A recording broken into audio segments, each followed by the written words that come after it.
let's talk about FTX. We always talk about these exchanges. They're big players in the space. But FTX U.S. President Brett Harrison stepping down, shifting to advisory role. This article from Decrypt by Andrew Hayward. So he's stepping away. I saw him tweet something, and it says he's going to take an advisory position instead at FTX US. For those of you who don't know, FTX has a US version, and I think the rest of the world version, depending what VPN you're using. So here he said he plans to shift into an advisory role over the next few months as he transfers his duties and exits the role. I will be interested to see who takes over, but he joined in May of 2021 from Citadel Securities. I think I've heard that name before, to help FTX build out its U.S. presence, ultimately establishing the FTX U.S. division with a headquarters in Chicago. Okay. So here in his announcements, Brett Harrison said, I'm stepping down onto bigger and better things, but he's going to stay in an undisclosed role. So, hey man, he said, yeah. There's been a lot of movement in the executive level C-suites across the crypto space over the last few weeks. You have CEO Jesse Powell over at Kraken stepping down. You have Alex Mashinsky announcing today that due to the bankruptcy case over at Celsius, that he doesn't believe that he's actually helping, but actually a distraction away from the company. He decides to resign. And then today we get an announcement that FTX US President Brett Harrison is going to step down as well, shifting to an advisory role, going to stay on the team through the end of the year to make sure they get a smooth transition. But nevertheless, making sure that he's not there, but he has not announced what his next move is going to be. That only leaves room for people such as ourselves to speculate what his next move could be. You did mention something, Citadel being one of his former positions. Citadel, of course, being the home of Ken Griffith, also a major market maker based out of Miami, one that became famous during the Robinhood stunk frenzy, meme stunk frenzy back in 2021. And hell, so with the connections that he has now, FTX, Sam Bankman-Fried, the San Francisco boys, then having the Citadel connections, sky's the limit of what his next move might be. I can only imagine where he will turn up next. Hopefully it's not for Zuckerberg. Give me something better than that, bro. But hey, man, lots of turnover in our C-suites over the last week, from Kraken to Celsius, now to FTX. Yeah, I wonder if he's going to go public sector, private sector. Just to touch on this, Brian Armstrong, I think the theme of today is exchanges, but going public put us on the main stage. Coinbase CEO Brian Armstrong apparently said he's head of the largest U.S. cryptocurrency exchange, and says he feels called to defend the industry. Yeah, that's kind of funny and ironic, considering he's defending the industry, but it seems like you got to have a defense yourself, sir, for your actions. I have not paid much attention to him until a interview. I think he was talking to Lex Friedman. It was interesting how they got started and his idea that came out of, I think, Y Combinator. That's one of those incubators for startups, and I watched some of their videos, and they're pretty interesting on like how to solve problems, essentially, especially for entrepreneurs, business like-minded people. But talking about his growth and kind of how he's got here, from watching that, it seemed like, okay, he seems like a cool enough dude. Maybe he didn't read the patent paperwork out there, but we've kind of killed him too for the stock price being down 84% than its all-time high price of $381 on its listing day in April 2021.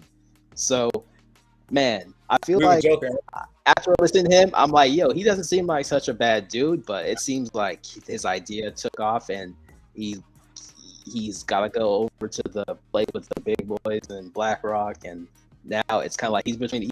He started this cool thing, and like he's just gonna have to ride it out. Yeah, that's the other side of the coin.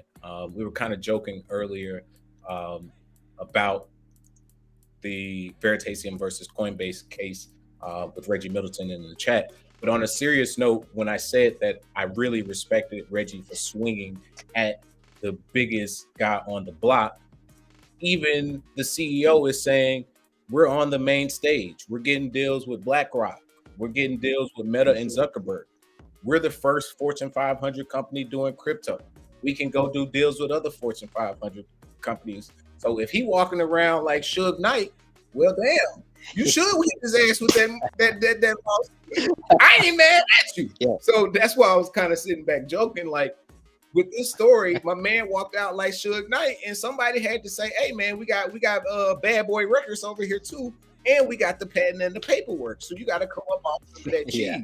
The only thing that doesn't look as great is, do you want to kick him while he down? His stock down 84%. He already been fleeced half of investors and all of the other investors. So it's like you kicking the biggest bully while they down, but it's all good, man.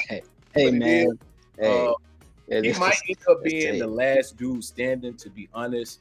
Of course, Coinbase already has other troubles with their employees and their family members being accused of insider trading, and then one of those guys already pled guilty to insider trading, so it's not actually an accusation. He actually pled guilty. So, but on the flip side, he's a tornado cash user, so it's like Coinbase ain't all bad. Yeah. I don't think Brian Armstrong really is a bad guy.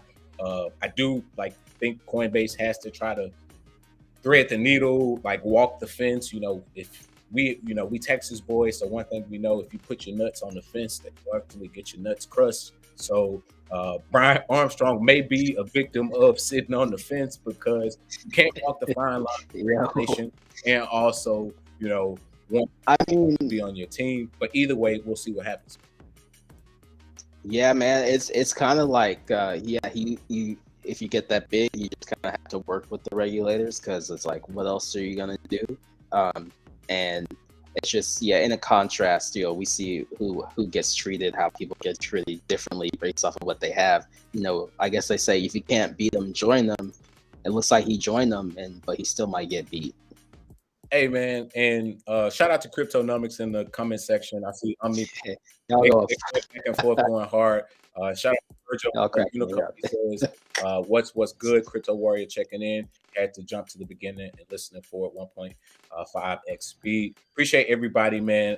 We're not here to make final determinations of what the court is going to do or not. We were here to just present the facts as we knew them. T. Wendero Griffin says, good job, Reggie. And Omnibone says, Reggie, does DGB fall under your patent also, and Hashgraph Tech, is it infringing on the patent also? I think that's referring to their Hashgraph.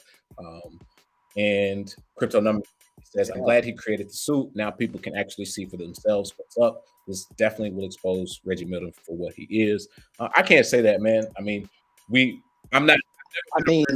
courts legitimize my principles or values or beliefs as a Black man in America. How could I? But I also do not disparage other Black men who want to use the system to legitimize their creations and inventions, as history has often snuck ours to the side and said, "No, y'all didn't do that," and then give it away to somebody else. So if the courts wanted to, make a determination that was in favor of Veritasium, let them so do that. I'm standing back, waiting back to see what ultimately happens. But if y'all want to argue back and forth, that's up to y'all to do. We're not here to pick sides. We're just here to report what actually is going on. Yeah. All right. Well, that was cool. We did try to live up to the title, try to put all that in. So I think now we should get to the down portion. I know we could go another hour, but we got to respect the crypto warriors out there. Give them the hard hitting. Hey, that's what they want. 6 more stories to go, man. But y'all wanted us to get into the nitty gritty. Somebody gave us 2 weeks ago, said we only have clickbait titles, that we don't actually want to dive deep into the articles. Well, there you go. You read the complaint. Shout out to you for pulling that up. Veritasium has actually filed a legitimate lawsuit against Coinbase. And I'm gonna be real. Shout out to Wade Teamer and the Digital Hustle, because I be trying to find content out there just about different things I'm interested in, especially Veritasium. And, you know, no one's creating it. So I guess we just got to do a dive into that. So that was cool. Thanks for pulling up that complaint for us to go through.